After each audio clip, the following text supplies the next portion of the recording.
Student, मेरा नाम है नीरज और आरंभ शिक्षा संस्थान के इस YouTube के प्लेटफॉर्म पर आप सभी का तहे दिल से स्वागत, अभिनंदन। दोस्तों, हम कक्षा 10वीं की विज्ञान की जो पुस्तक है उसको अपन पढ़ रहे थे। उसमें पढ़ा जो पहला लेसन है रासायनिक अभिक्रिया और समीकरण वाला, वो हमारा जो चैप्टर है वो चल रहा था। दोस्तों, इसके पहले वाले वीडियो में अपन ने दोस्तों रासायनिक अभिक्रिया किसे कहते हैं, रासायनिक अभिक्रिया में कौन कौन भाग लेता है और रासायनिक अभिक्रिया जब हो जाती है तो हमें क्या चीज़ मिलती है, इन सभी के बारे में जो है डिस्कस कर लिया था दोस्तों। और आज अपन दोस्तों एक नया टॉपिक पढ़ेंगे जिसका नाम है रासायनिक अभिक्रिया के गुणधर्म। रासायनिक अभिक्रिया के गुणधर्म, इसका मतलब है दोस्तों कि अगर कोई रासायनिक अभिक्रिया होगी तो हमें कैसे पता चलेगा कि भाई रासायनिक अभिक्रिया हो रही है या नहीं हो रही है। तो कुछ विशेष गुणधर्म होते हैं जिसके आधार पर हम ये बता सकते हैं गिफ्ट कि यहाँ पर क्या हो रही है भैया, रासायनिक अभिक्रिया जो है वो हो रही है। ठीक है दोस्तों, तो आइए अपने इस आज के लेक्चर को अपन शुरुआत करते हैं। सबसे पहला जो हमारा बिंदु है, टॉपिक जिसे हम बोलते हैं, वो टॉपिक अपन डाल लेते हैं। क्या टॉपिक है हमारा? रासायनिक अभिक्रिया के गुणधर्म। क्या टॉपिक है दोस्तों हमारा? रासायनिक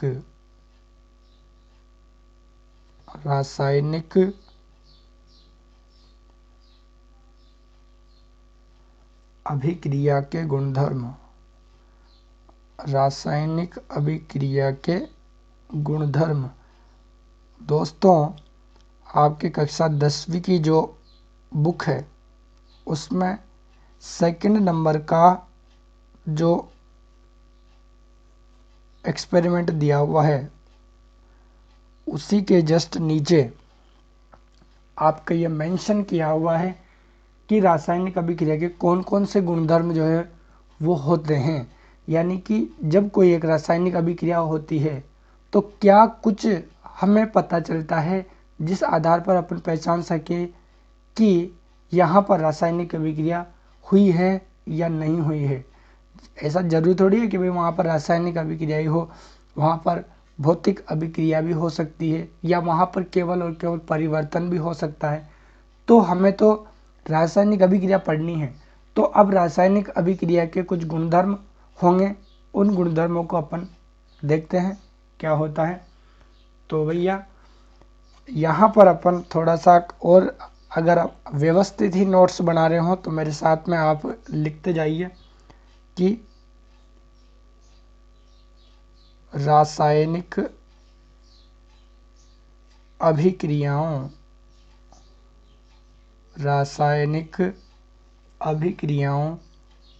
के कुछ विशेष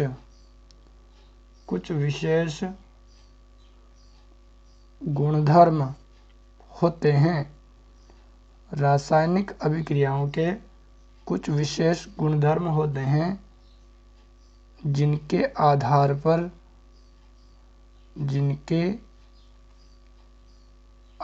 पर उन अभिक्रियाओं, दिख तो रहा है ना, उन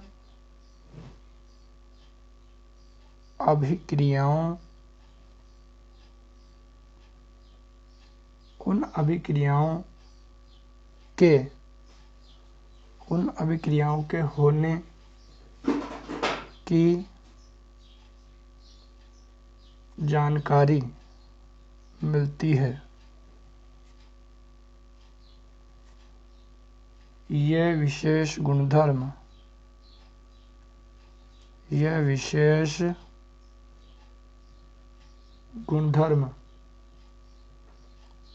निम्न हैं।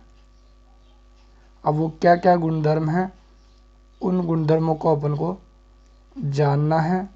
थोड़ा सा जो है आपके इसमें दिया हुआ है, अगर मान लीजिए आपके अतिलघुत्रात्मक या लघुत्रात्मक नाम का प्रश्न बन जाए कि भैया रासायनिक अभिक्रिया के गुणधर्म कौन कौन से हैं, उन गुणधर्मों के बारे में बताइए, तो आप इन गुणधर्मों को जो है वो लिख सकते हैं।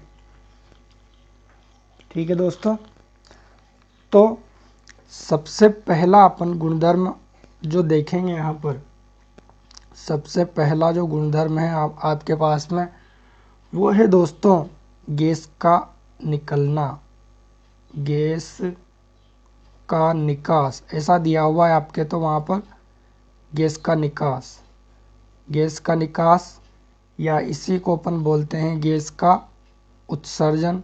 एक ही मतलब है दोस्तों, गैस का उत्सर्जन या फिर गैस का निकलना।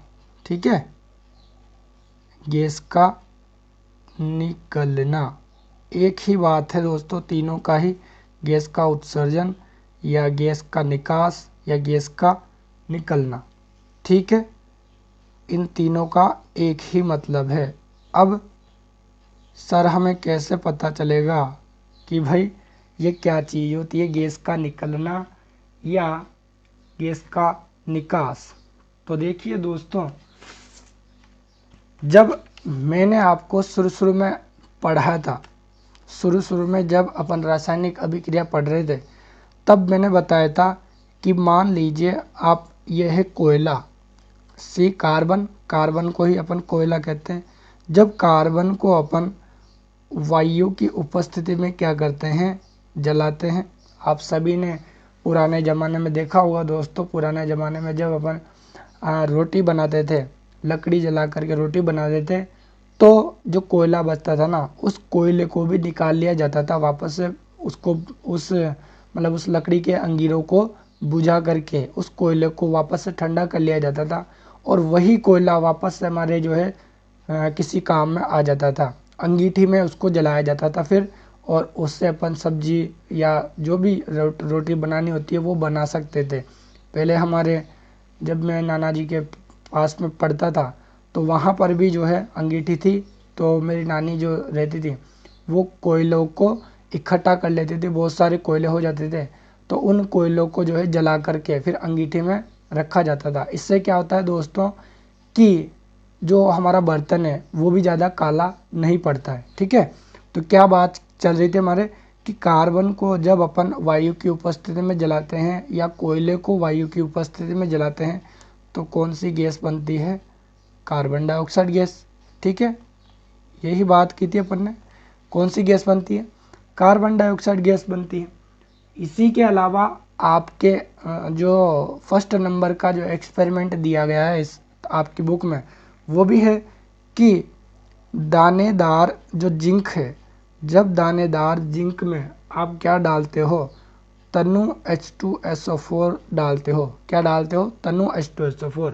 H2SO4 का मतलब है कि सल्फ्यूरिक अम्ल आप जब उस दानेदार जिंक के टुकड़ों में डालते हो, तो वहाँ से कौन सी गैस निकलती है, तो यहाँ पर तो हमारे पास में बन जाएगा जिंक सल्फेट, और हाइड्रोजन गैस क्या हो जाएगी दोस्तों, निकल जाएगी। ये H2 का मतलब हो गया हाइड्रोजन, ये भी क्या है, ये भी हमारे पास में गैस निकल गई। ठीक है, तो यानी कि यहाँ पर भी एक प्रकार की रासायनिक अभिक्रिया हो रही है। ये देखिए, ये दोनों अभिकारक मिलकर के ये उत्पाद बना रहे हैं। ठीक है, यानी यहाँ पर इन दोनों पदार्थों का रासायनिक संगठन परिवर्तित होकर एक नया पदार्थ बन गया, तो ये एक रासायनिक अभिक्रिया है। और इस रासायनिक अभिक्रिया का गुणधर्म क्या है कि यहाँ पर एक गैस रिमूव हो रही है या गैस निकल रही है। यहाँ पर भी आप देख सकते हैं कि जब आप दानेदार जिंक में क्या डालते हो, तनु सल्फ्यूरिक अम्ल मिलाते हो, तो क्या हो जाता है, हाइड्रोजन गैस का निष्कासन हो जाता है, और ये हमें प्रोडक्ट मिल जाता है।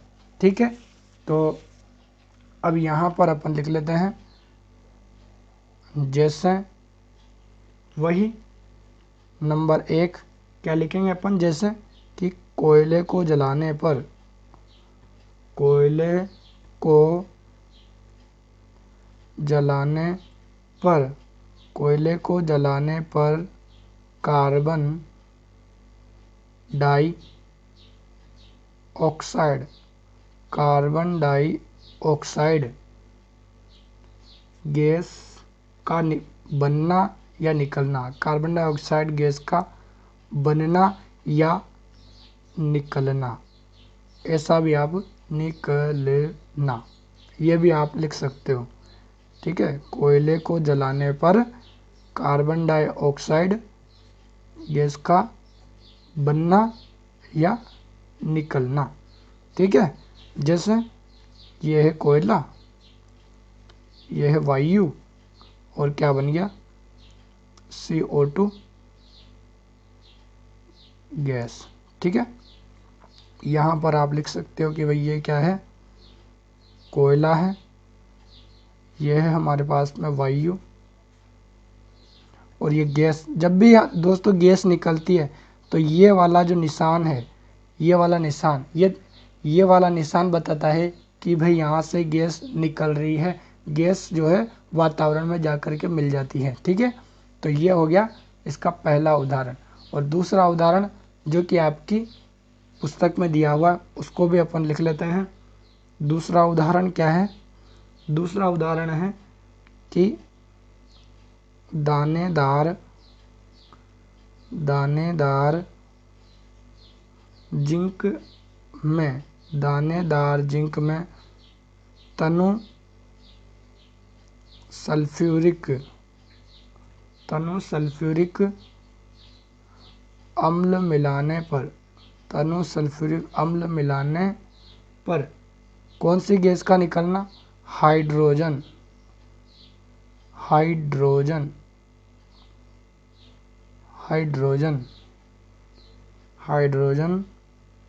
गैस का निकलना, हाइड्रोजन गैस का निकलना। तो ये भी हमारे पास में कौन सी अभिक्रिया होगी दोस्तों, एक प्रकार की रासायनिक अभिक्रिया होगी, जो कि अभी मैंने आपको बता दिया। ठीक है, जैसे ये zinc plus H2SO4 main product बनेगा हमारा जिंक सल्फेट, इसको बोलते हैं जिंक सल्फेट, प्लस ये बन गया हमारे पास में हाइड्रोजन गैस। ये क्या बन गई दोस्तों, हाइड्रोजन। यहाँ पर आप लिख सकते हैं कि ये भी क्या है, गैस है। ठीक है, हाइड्रोजन गैस यहाँ से बन चुकी है। अब दोस्तों आपके दिमाग में ये आ रहा होगा कि ये तनु क्या होता है। भाई सल्फ्यूरिक अम्ल का मतलब तो अपन ने जान लिया क्या कि H2SO4 होता है, लेकिन अब ये तनु का क्या मतलब है सर, इसके बारे में भी थोड़ा सा हमें बता दीजिए। तो देखिए दोस्तों, हमारे पास में ये जो अम्ल होता है ना, अम्ल, अब अम्ल की दो कैटेगरी होती है। कौन कौन सी होती है सर, एक तो अम्ल होता है हमारे पास में सांद्र, ठीक है, और एक अम्ल होता है हमारे पास में तनु। दो कैटेगरियां जो है अम्ल की होती है, एक तो होता है सांद्र अम्ल और एक होता है तनु। दोस्तों सांद्र का मतलब होता है गाढ़ा, क्या होता है, सांद्र का मतलब गाढ़ा, थोड़ा सा गाढ़ा। जैसे कि आप शहद देखते हो ना, शहद क्या होता है, थोड़ा सा गाढ़ा होता है। तो उस टाइप के जो अम्ल होते हैं ना, वो क्या कहलाते हैं, सांद्र अम्ल। यानी कि यहाँ पर क्या होता है दोस्तों, यहाँ पर पानी की मात्रा क्या होती है, कम होती है। पानी की मात्रा क्या हो जाती है, कम हो जाती है। उसी प्रकार से दोस्तों ये जो तनु अम्ल है, इसका मतलब क्या होगा कि ये पतला होगा। पतला का मतलब होगा यहाँ पर क्या होगा दोस्तों, पानी ज़्यादा होगा। क्या होगा, पानी ज़्यादा होगा। ठीक है, यानी कि तनु सल्फ्यूरिक अम्ल का मतलब हो गया कि उसमें सल्फ्यूरिक अम्ल, जैसे मान लीजिए आपने अगर 2 मिलीलीटर अगर सल्फ्यूरिक अम्ल लिया है, तो उसमें आप यहाँ पर 4 मिलीलीटर अगर अपन सल्फ्यूरिक अम्ल अगर ये क्या है हमारे पास में H2SO4, 2 मिलीलीटर आपने क्या लिया, सल्फ्यूरिक अम्ल लिया, और 4 मिलीलीटर क्या मिला दिया, उसमें पानी मिला दिया, तो इसको अपन कहेंगे क्या कि ये तनु है। क्या है, ये तनु अम्ल है। क्या है, कौन सा अम्ल है ये तनु H2SO4 है। ठीक है, तो अब आपके समझ में आ चुका होगा कि तनु अम्ल और सांद्र अम्ल क्या होता है। ठीक है दोस्तों, अब अगला जो इसका गुणधर्म आता है रासायनिक अभिक्रिया का, उसको अपन देख लेते हैं। वो है हमारे पास में रंग में परिवर्तन। क्या है दोस्तों, रंग में परिवर्तन। कौन सा है दोस्तों हमारे पास में, रंग में परिवर्तन। अब रंग में परिवर्तन का मैंने आपको पहले भी बता दिया था कि जैसे अपन सेब को काटते हैं ना, तो उस सेब को काटने पर क्या हो जाता है, सेब का कलर कैसा हो जाता है, भूरा हो जाता है। अब वो भूरा क्यों होता है, क्योंकि जो सेब होता है उसमें क्या पाया जाता है, लोहा, और वो लोहा जो है वायुमंडल की ऑक्सीजन के साथ में क्रिया कर लेता है, और क्रिया करने के बाद क्या बनाता है, लोहे का ऑक्साइड बना देता है, जिसे हम बोलते हैं आयरन ऑक्साइड, जिसे हम क्या बोलते हैं, आयरन ऑक्साइड। इसी प्रकार से दोस्तों जो लोहे पर जंग लगती है वो भी इसका उदाहरण हो जाएगा। ठीक है, तो ये मैंने पहले से ही लिख लिया था, थोड़ा सा है, ज़्यादा कुछ इसमें प्रॉपर्टीज़ नहीं है, इसके जा शायद 3-4 गुणधर्म बचे हैं ना। तो जैसे ये रहा कि सेब को चाकू से काटने पर कुछ समय पश्चात सेब का रंग भूरा हो जाता है। क्यों हो जाता है, क्योंकि सेब में उपस्थित लोहा वायुमंडलीय ऑक्सीजन से क्रिया करके क्या बना देता है, आयरन ऑक्साइड बना देता है। क्या बना देता है दोस्तों, आयरन ऑक्साइड। आयरन ऑक्साइड को ही बोलते हैं अपन लोहे का ऑक्साइड। ठीक है, क्या बना देता है, वो लोहे का ऑक्साइड बना देता है। जैसे ये देखिए, ये Fe और ये ऑक्सीजन, ये क्या है हमारे पास में, ये तो है Fe का मतलब होता है लोहा, और ये हमारे पास में क्या है, वायु। क्या है, वायु।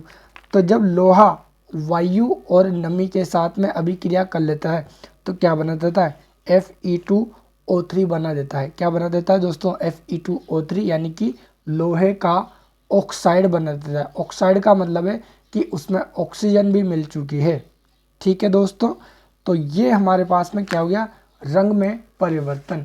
यानी कि जब भी कोई रासायनिक अभिक्रिया होगी तो वहाँ पर रंग में क्या हो जाएगा, परिवर्तन हो जाएगा। इसके अलावा एक ये रहा लोहे पर जंग लगना, ये भी ऐसा का ऐसा ही है, क्योंकि लोहा जो होता है वो भी वायु से ही अभिक्रिया करके ये अभिक्रिया करता है, तो ये अभिक्रिया जो है वो यहाँ पर भी काम आती है। क्लियर है दोस्तों। अब एक हमारे पास में जो है दोस्तों, एक आता ऊष्मा में परिवर्तन। ऊष्मा में परिवर्तन का मतलब है दोस्तों कि जो पदार्थ अभिक्रिया करेंगे ना, तो या तो ऊष्मा बाहर निकल जाएगी या ऊष्मा अंदर आ जाएगी। इसका मतलब है दोस्तों कि जैसे ही आपने कोई पदार्थ पानी में डाला या किसी और केमिकल में डाला, तो उसका जो तापमान है या तो वो बढ़ जाए या फिर घट जाए। अब बढ़ेगा कब, जब ऊष्मा बाहर निकलेगी, और घटेगा कब, जब ऊष्मा अंदर, सॉरी, बढ़ेगा कब, जब ऊष्मा अंदर आएगी, और बाहर निकलेगा तो ऊष्मा क्या हो जाएगी, कम हो जाएगी, यानी कि तापमान उसका कम हो जाएगा। जैसे नौसादर को पानी में डालने पर, नौसादर का मतलब होता है दोस्तों कपूर। कपूर की छोटी छोटी गोलियां देखी होगी आपने। तो नौसादर को जैसे ही अपन पानी में डालते हैं तो पानी कैसा हो जाता है, ठंडा हो जाता है। पानी ठंडा क्यों हुआ, क्योंकि ऊष्मा जो है वो बाहर निकल गई, उसकी ऊष्मा बाहर निकल गई, तो वो जो पात्र है वो क्या हो गया दोस्तों, वहाँ पर ठंडा हो गया।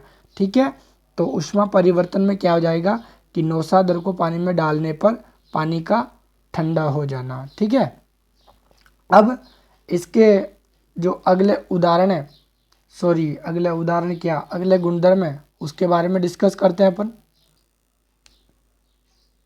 ठीक है, तो अगला गुणधर्म है दोस्तों तापमान में परिवर्तन। तापमान में परिवर्तन का मतलब कैसे, वही अभी मैंने जैसे उसमें बताया था वैसे ही इसमें भी हो जाएगा कि जब पानी में थोड़ा सा कलमी शोरा, कलमी शोरा का मतलब होता है KNO3, पोटेशियम नाइट्रेट इसको बोलते हैं, कि जब पानी में थोड़ा सा कलमी शोरा का महीन चूर्ण डाला जाता है तो तापमान क्या हो जाता है, कम हो जाता है।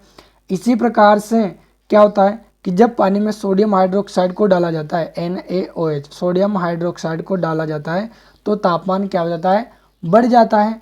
तो ये क्या हो गया, तापमान में परिवर्तन। मतलब जब रासायनिक अभिक्रिया होती है तो तापमान में परिवर्तन होता है, ऊष्मा में परिवर्तन होता है, रंग में परिवर्तन होता है, कोई गैस वहाँ से निकलती है, ये अपन ने अभी तक पढ़े। और चौथा है दोस्तों अवस्था में परिवर्तन या फिर अवक्षेपण। अवस्था में परिवर्तन या फिर अवक्षेपण, जैसे खारे पानी में साबुन झाग ना बनाकर अविलेश सफ़ेद पदार्थ बना देता है। दोस्तों कभी आप खारे, आपके क्षेत्र में अगर खारा पानी है तो आप वहाँ पर देखेंगे कि जैसे ही आप साबुन लगाते हो ना, तो वो साबुन झाग नहीं देता, बल्कि उसके क्या बन जाते हैं, छोटे छोटे क्रिस्टल के जैसे बन जाते हैं। यानी कि साबुन का झाग तो इस टाइप से बन जाता है। ये तो क्या बन गया हमारे पास में, ये तो बन गया हमारे पास में झाग, ठीक है। लेकिन ये तो कब बनता है, जब नॉर्मल पानी होता है, यानी कि उसे हम बोलते हैं मृदु वाटर, मृदु पानी। कौन सा पानी, मृदु पानी। मृदु पानी का मतलब होता है नॉर्मल वाटर, अच्छा मीठा पानी, इसको अपन मीठा पानी भी कह सकते हैं, ठीक है ना, मीठा पानी, ठीक है। तब तो वहाँ पर क्या बनेगा दोस्तों, झाग बन जाएगा।